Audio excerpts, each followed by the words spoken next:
Hey guys, it's Hannah. I am doing How to Get a 9 when analyzing poetry. I'm in group 1A. I picked the year 2012. My question is Thou Blind Man's Mark by Sir Philip Sidney.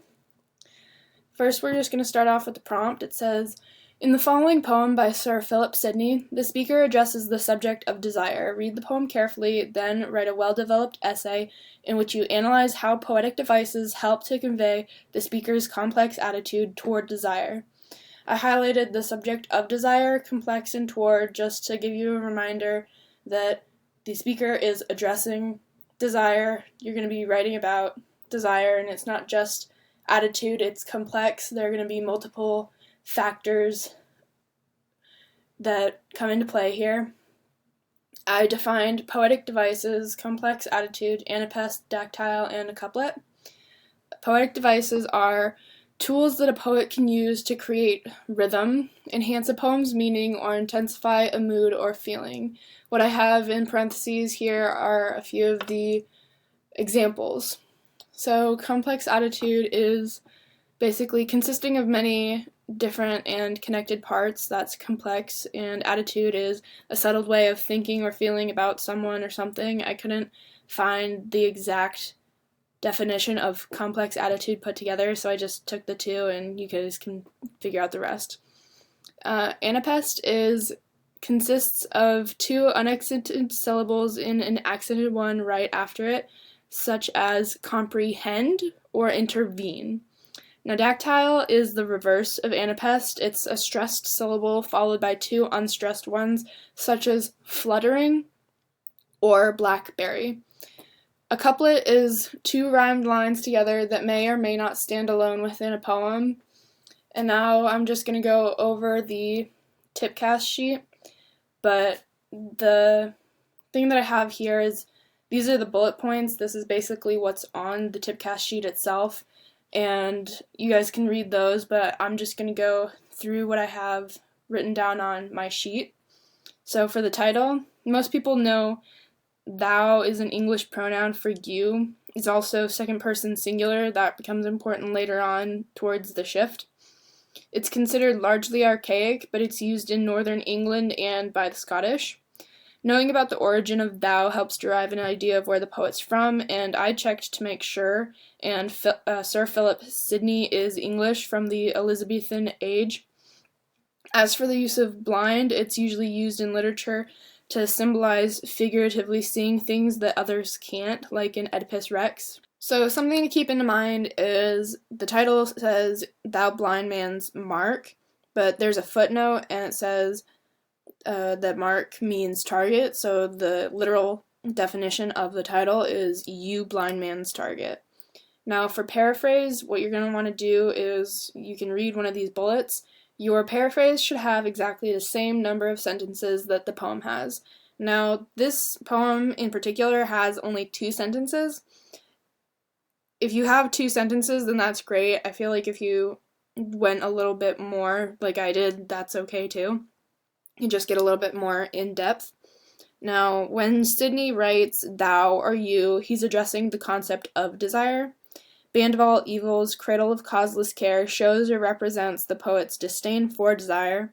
He exclaims, desire, desire, twice, beginning line 5, and something to note is that this is the only time Sidney's punctuation actually changes. His poem consists of 2 sentences, so there's an exclamation point, and then it ends in a period the other time. There's a lot of semicolons until the sentence ends, of course, and the poet says he's bought into desire at the cost of his mangled mind, even though he believes desire is worthless, and he should be taking higher things into consideration. Line 10, Sidney uses both definitions of vain, so in vain, producing no result, or uselessly, desire attempts to direct his ambitions or hopes to vanity, but he says vain. And this time he means high opinion of his appearance, abilities, or worth. Desire is his enemy in this poem, and he finds virtue teaches him more, and to seek his only reward by desiring nothing other than killing the desire that resides within himself. So that's it for my paraphrase. Now, on to connotation. Connotation refers to any and all poetic devices. There's alliteration, anapest, couplet, dactyl, imagery, metaphors, onomatopoeia, personification, repetition, rhyme, simile, and symbolism. Now, the things that I have crossed off are things that I wasn't able to find in the poem. I think symbolism actually should have been crossed off, or I just didn't notice it.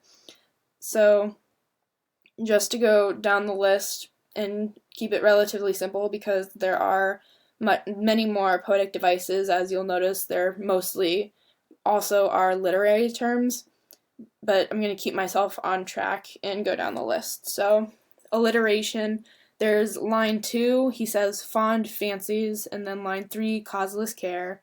Then there's the couplet, which is like we talked about in class, there's the last 2 lines. And then there's imagery, so he says cradle of careless thought and web of will. As for metaphor, there's fond fancies, scum, and dregs of scattered thought. 5, for personification, the entire poem really is just the poet calling out the evils of desire, which is a complete concept anyway. Desire, it's not really a thing.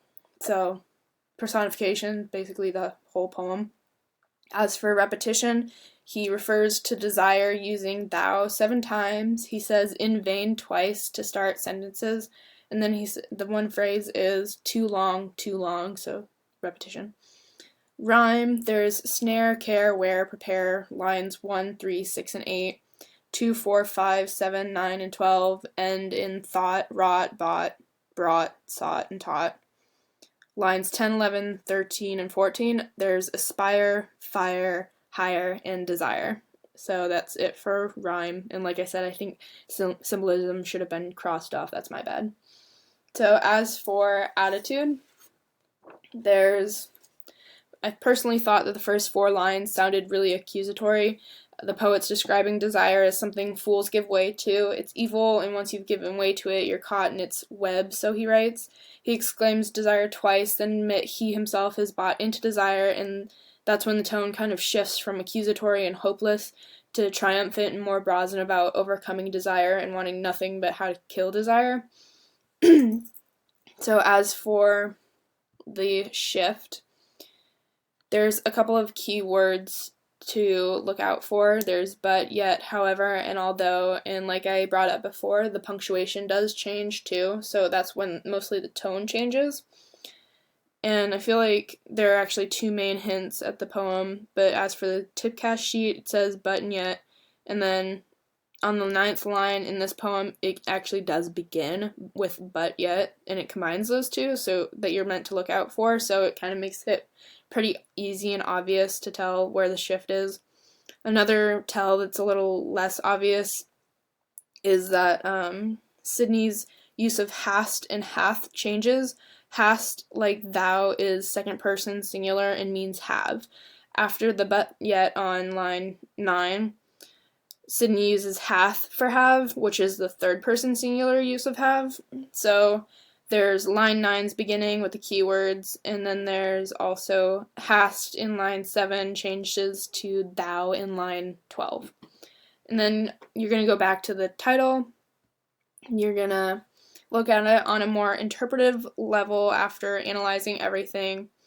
So literally it says, you blind man's target, like I said, but figuratively it's not talking about a blind man, it's talking about fools, people who incessantly give in to their desires, no matter what they are. And then we're going to go on to theme.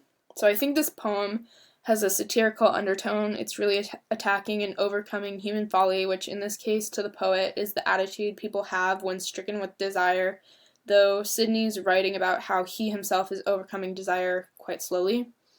So now we're just going to go over the essays. Essay 1 only had an introductory paragraph, 2 body paragraphs, and then their conclusion, but they still scored a 9. So the introductory paragraph uses the poet's full name and correctly punctuates the poem using quotation marks. They incorporate a cause and effect of desire and its ability to take control of man's mind in their thesis.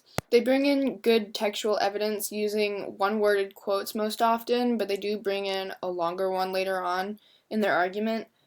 Early on in the first body paragraph, they they argue the interpretation of the term blind when used in the poem, its figurative and literal meaning. They elaborate on the textual evidence that they do use. They don't just bring it up and then leave it.